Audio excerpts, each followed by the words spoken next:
Bulletin का बाकायदा आगाज करेंगे और सबसे पहले आपको बताएं, आईजी फैसल शाहकार ने उम्रा अदायगी के लिए रुखसत मांग ली है। आईजी फैसल शाहकार की 14 रोजा रुखसत की समरी वजीर आला को इरसाल की गई है।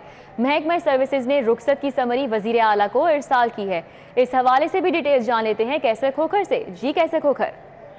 जी बिल्कुल, महकमा SNGD का कहना है कि आईजी पुलिस फैसल शाहकार ने 14 रोजा उम्रा रुखसत मांग लिया है और वज़ीर आला पंजाब ने बाकायदा तौर पर इसकी रुखसत की समरी मंगवा ली है और महकमा SNGD ने समरी इरसाल किया है। 14 रोजा रुखसत मांगी गई है, लेकिन अभी तक किसी को आईजी पुलिस का इजाफी चार्ज नहीं दिया गया। महकमा SNGD ने जो सीनियर मोस्ट एडिशनल आईजी हैं उनकी लिस्ट भी साथ समरी के इरसाल कर दिया है और वज़ीर आला पंजाब से गाइडलाइन मांगी है कि छुट्टी मंजूर की जाए और इसके बाद बताया जाए कि चार्ज किसको दिया जाए। ये भी वज़ीर आला पंजाब फैसला करेंगे और छुट्टी की मंजूरी का फैसला भी वज़ीर आला पंजाब करेंगे। ठीक है, बहुत शुक्रिया कैसर खोखर हमारे साथ थे, अपडेट कर रहे थे। एडवोकेट जनरल पंजाब ने PTI लॉन्ग मार्च खर्चे के लिए लॉ अफसरान से 1-1 लाख रुपया मांग लिया है। एडवोकेट जनरल अहमद अवैस का लॉ अफसरान को तनख्वाहों में से 1-1 लाख रुपया लॉन्ग मार्च खर्चा के लिए देने की हिदायत। इस हवाले से मजीद जान लेते हैं, मलिक अशरफ हमारे साथ हैं। मलिक अशरफ, अपडेट कीजिएगा। जी बिल्कुल, एडवोकेट जनरल ऑफिस के लॉ अफसरान के ज़रिए का ये कहना है कि एडवोकेट जनरल पंजाब अहमद अवैस ने PTI लॉन्ग मार्च खर्चे के लिए उनसे 1-1 लाख रुपया की डिमांड की है और एडवोकेट जनरल अहमद अवैस ने लॉ अफसरान को कहा है कि वो अपनी तनख्वाहों में से 1-1 लाख रुपया जो है वो लॉन्ग मार्च के खर्चे के लिए दे, जिस पर जो एडिशनल एडवोकेट जनरल हैं और असिस्टेंट एडवोकेट जनरल वो एडवोकेट जनरल पंजाब की इस डिमांड पर काफ़ी परेशान हैं और उनका ये कहना है कि अगर उनको अपनी खुशी से या मर्जी से कोई रकम दे तो उस पर तो नहीं होना चाहिए, लेकिन ये जो हदायत की गई है ये इंतहाई गैर इखलाकी और नामुनासिब है। जब इस सिलसिले में सिटी 42 ने एडवोकेट जनरल पंजाब से बात की तो एडवोकेट जनरल अहमद अवैस का ये कहना था कि ये इल्ज़ाम, उनकी डिमांड का इल्ज़ाम जो है वो बेबुनियाद है और लॉ अफसरान को ऐसी कोई हदायत जारी नहीं की गई। जबकि दूसरी तरफ लॉ अफसरान जो है वो ये कह रहे हैं कि एडवोकेट जनरल जो है उनसे 1-1 लाख रुपया डिमांड कर रहे हैं। जी ठीक है, बहुत शुक्रिया। मलिक अशरफ हमारे साथ थे, डिटेल्स बता रहे थे।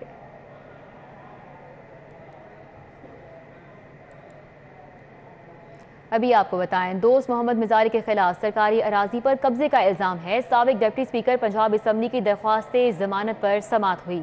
अदालत ने दोस्त मोहम्मद मिजारी की दरख्वास्त जमानत पर फैसला महफूज कर लिया है।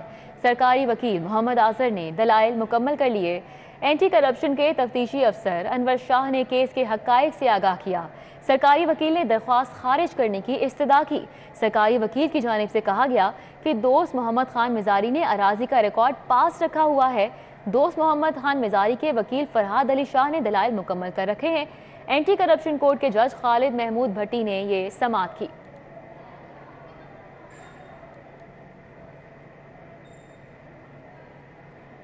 अभी आगे बढ़ेंगे, आपको बताएं कि सेहत के दोनों महकमों की संगीन लापरवाही। सरकारी और टीचिंग अस्पतालों में सेहत कार्ड पर इलाज मुआवजे की फराहमी के लिए निज़ाम कंप्यूटराइज नहीं हो सका है। अस्पतालों के मुख्तलिफ शोबों को हेल्थ कार्ड से मुंसलिक ना करने से हेल्थ कार्ड पर टेस्टों और अद्वियात के हुसूल के लिए मरीज ख्वार हो रहे हैं। तो सेहत के दोनों महकमों की ये संगीन लापरवाही है, इस पर बात कर लेते हैं। जाहिर चौधरी सीनियर हेल्थ रिपोर्टर हमारे साथ हैं। जाहिर चौधरी, बताइएगा क्या सूरत हाल है? पंजाब में सेहत के दोनों महकमों की संगीन नौयत की गफलत और लापरवाही की वजह से हेल्थ कार्ड पर सरकारी अस्पतालों में जो इलाज मुआवजा है उसके लिए जो सिस्टम है वो अभी तक जो है वो इस्टेब्लिश नहीं हो सका। तब्दीली सरकार की जानिब से ये फैसला किया गया था और ये मनसूबा बनाया गया कि 9 करोड़ 34 लाख रुपए जो है वो इस मद में रखे गए। बजट में गुज़श्ता माली साल के दौरान भी 6 करोड़ रुपया जो है वो इस पर खर्च करने का ऐलान किया गया और इस मंसूबे के तहत जो है वो तमाम अस्पतालों में जो हॉस्पिटल मैनेजमेंट इंफॉर्मेशन सिस्टम है उसको इंटीग्रेट किया जाना था हेल्थ कार्ड के साथ, ताकि ये एक मजबूत सिस्टम हो और जहाँ पे भी कोई पेशेंट आए उसको जो ही वो एंटर हो तो सरकारी अस्पतालों में, टीचिंग अस्पतालों में ये इलाज मुआवजा जो है वो फराहम किया जा सके। इंटीग्रेटेड सर्विसेज हों और पेशेंट का जो रिकॉर्ड है वो सारा वो हॉस्पिटल मैनेजमेंट इंफॉर्मेशन सिस्टम में जो है वो मौजूद हो। लेकिन इस वक्त जो है वो सूरत हाल इंतहाई दगरगूं है कि तमाम जो बड़े टीचिंग अस्पताल हैं, सरकारी अस्पताल हैं, उनमें सिर्फ एक काउंटर जो है वो हेल्थ कार्ड का वो कायम करने पर इत्तफाक किया गया और इस काउंटर के ऊपर रजिस्ट्रेशन कर दी जाती है मरीज़ की। उसके बाद मरीज़ जो है वो टेस्टों के लिए इलाज मुआवजे के लिए जो है वो ख्वार हो रहे होते हैं और अद्वियात तक का हसूल जो है वो उसके लिए मरीज़ दरबदर हैं, जो कि हेल्थ कार्ड पर ट्रीटमेंट के ख्वाहां होते हैं। यही वजह है कि सरकारी अस्पतालों से अब मायूस होकर या वहाँ पे ख्वार होकर पेशेंट जो है उनकी अक्सरियत प्राइवेट अस्पतालों का रुख जो है वो करने पर मजबूर है, ताकि हेल्थ कार्ड के ऊपर जो है वो उनको बेहतर और एक बाइज़्ज़त तरीके से इलाज मुआवजे की फराहमी मुमकिन हो सके। अभी तक ये सूरत हाल जो है वो जो कि तू है, दोनों सेहत के महकमे, महकमा स्पेशलाइज्ड हेल्थ केयर और महकमा प्राइमरी एंड सेकेंडरी हेल्थ की जानिब से जो ये हुकूमत का PTI सरकार का जो सेहत कार्ड का प्रोजेक्ट है उसको सरकारी में अभी तक कामयाब है। बहुत शुक्रिया जाहिर चौधरी। CCPO गुलाम महमूद डोगर की मअतली का मामला, CCPO की लीगल टीम सुप्रीम कोर्ट पहुंच चुकी है। CCPO की मअतली सुप्रीम कोर्ट में चैलेंज की जाएगी। हाई कोर्ट ने CCPO की इस्तदा मुस्तरद कर दी थी। इरफान मलिक हमारे साथ हैं, ताज़ा तरीन अपडेट्स इस हवाले से उनसे जानेंगे। इरफान मलिक बताइएगा। जी बिल्कुल, आपको बताएं कि CCPO गुलाम महमूद डोगर को एस्टेब्लिशमेंट डिवीजन की जानिब से हफ्ते के रोज मुअत्तल कर दिया गया था और उनकी मुअत्तली की वजह ये थी कि एस्टेब्लिशमेंट डिवीजन की जानिब से उनको वफाक में रिपोर्ट करने के अहकाम दिए गए, लेकिन उन्होंने किसी भी नोटिस का जवाब ना दिया और बिलाखिर जो है वो एस्टेब्लिशमेंट डिवीजन की जानिब से उनको मुअत्तल कर दिया गया था। 6 रोज गुजर चुके हैं और इस फैसले के खिलाफ पहले गुलाम महमूद डोगर हाई कोर्ट में गए, जहां पे उनकी सजा मुस्तरद करते हुए उनसे कहा गया कि वो मुतलका फोरम के अंदर जाके अपना जो है वो केस बयान करें और इसके बाद अब जो है वो लीगल टीम, जिसमें SP लीगल जो है लाहौर पुलिस के, वो शामिल हैं और उसके साथ साथ उनकी अपनी प्राइवेट जो लीगल टीम है जिसमें वकला की बड़ी तादाद में शामिल है, उनकी जानिब से सुप्रीम कोर्ट में ये चैलेंज करने के लिए इस वक्त टीम जो है सुप्रीम कोर्ट में मौजूद है और वहाँ पे CCPO की मुअत्तली जो है वो चैलेंज की जाएगी। अब देखना यह है कि सुप्रीम कोर्ट के फैसले के बाद भी क्या गुलाम महमूद डोगर अपने ओहदे का चार्ज छोड़ेंगे या अभी भी इसी तरह विराजमान रहेंगे, जो गैर कानूनी तौर पर 6 रोज से वो अपने ओहदे के ऊपर विराजमान है और गैर कानूनी तौर पर ना तो ओहदे का चार्ज छोड़ रहे हैं और ना ही वो जो प्रोटोकॉल यूज कर रहे हैं उसको जो है वो तर्क किया जा रहा है। जी बहुत शुक्रिया। इरफान मलिक हमारे साथ थे, आगाह कर रहे थे। सूबाई वज़ीर सेहत महकमा primary and secondary health doctor Akhtar Malik ने सिटी 42 से खुसूसी गुफ्तगू की। क्या कहना था उनका, अजमत आवान से जानेंगे। अजमत बताइएगा। साफ की हुकूमत को 5 साल पूरे होने को हैं, ऐसे में महकमा सेहत के अंदर किस तरह के मज़ीद जो इक़दाम हैं वो उठाए जाएंगे। इस वक्त बात करने के लिए मेरे साथ मौजूद हैं minister health doctor Akhtar Malik. देखिए, पिछले 10 साल से कोई रिक्रूटमेंट नहीं हो सकी थी। हमने एडहॉक डॉक्टर्स की अपॉइंटमेंट अभी प्रोसेस में है, वो भी जल्दी मुकम्मल हो जाएगी। आपके 1 ग्रेड से 4 तक की जो जॉब्स हैं वो भी अनाउंस हुई हैं, हर ज़िला अपनी अपनी वो कर रहा है। तीसरा ये है कि हमारे बहुत सारे नए प्रोजेक्ट जैसे मदर एंड चाइल्ड हॉस्पिटल और कोई हमारे RSCs की अपग्रेडेशन है, बेसिक हेल्थ यूनिट की, हमारे THQ की रिवैम्पिंग है, DHQs की रिवैम्पिंग है, वो काफ़ी सारा प्रोसेस चल रहा है। उसके अलावा हम चाह रहे थे कि हमारी जो मेडिसिन की सप्लाई है वो अनइंटरप्टेड हो और 24 आवर अवेलेबल हो। तीसरा, जो हमारे स्टाफ की जो प्रेजेंस है वो हमारे प्राइम प्रायोरिटी है कि हमारा डॉक्टर्स, हमारा डिस्पेंसर, हमारा जो मेडिकल का स्टाफ है, पैरामेडिक, वो जब कोई मरीज़ या जिसको भी कोई काम हो वो जाए तो आपको वो स्टाफ की अवेलेबिलिटी हो। मुख्तलिफ हॉस्पिटल्स में हमारे ये फ्रंट डेस्क बना दिए गए हैं, जो भी लोग आते हैं हम उनको अवेयरनेस देते रहते हैं, हमारा पूरा स्टाफ उनको हेल्प आउट करता रहता है। बाकी हमारी जो हॉस्पिटल में जो फैसिलिटीज़ हैं जैसे ऑक्सीजन है, नेबुलाइजेशन है, वो उसका प्रोसेस एक चल रहा है, तो वो जो महकमा हेल्थ कर सकता है इसमें, बाकी एनवायरनमेंट वालों ने करना है, चीज़ें किस तरह बेहतर करनी है वो कर रहे हैं। तो हमारी अवेयरनेस कैंपेन और ट्रीटमेंट के हवाले से हम पूरी तरह चौकस। अच्छा, बिल्कुल। डॉक्टर अख्तर मलिक हमारे साथ मौजूद थे। उन्होंने खुशखबरी ये दी है कि 10,000 जो नौकरियाँ हैं वो मज़ीद जो हैं वो अनाउंस करने जा रहे हैं और ये बहुत बड़ी खुशखबरी है। हेल्थ से वाबस्ता जितने भी अफराद हैं उनके लिए जल्द ये 10,000 जो नौकरी हैं वो आ जाएंगे। उनकी जानिब से कहा गया कि नौकरियों के बाद जो भी अस्पतालों के अंदर जो अमले की कमी है वो भी पूरा कर दिया जाएगा। जबकि इस मौके पर बात ये की है कि इसके लिए तमाम तर जो जमात आ रहे हैं अस्पतालों में, तमाम तर जो तैयारी हैं वो भी। बहुत शुक्रिया अजमत।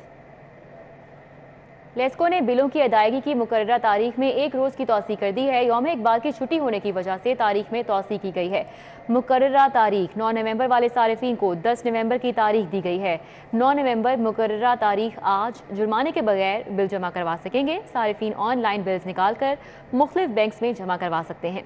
रेवेन्यू दफातर से ऑनलाइन मुकर्ररा तारीख में भी तौसी ली जा सकती है। तो आपको बताएं कि लेस्को ने बिलों की अदायगी की मुकर्ररा तारीख में 1 रोज की तौसीह कर दी है। आगे बढ़ाएं और अभी आपको बताएं कि लाहौर चैम्बर की सियासत में पियाफ टूटने के बाद भूचाल आ चुका है। पियाफ टूटने के बाद पियाफ फाउंडर्स अलायंस पर भी सवालिया निशान लग गया है। फाउंडर्स ग्रुप का अलायंस पियाफ के किस ग्रुप के साथ होगा, इस हवाले से क्या अपडेट्स हैं, शहजाद खान अब्दाली हमारे साथ हैं, उनसे जान लेते हैं। शहजाद खान, आगाह कीजिएगा। जी बिल्कुल, पियाफ टूटने के बाद लाहौर चैम्बर की बिजनेस पॉलिटिक्स के अंदर भूचाल सा आ गया है और पियाफ टूटने के बाद पियाफ फाउंडर अलायंस के मुस्तकबिल पर भी एक बड़ा सवालिया निशान लग गया है।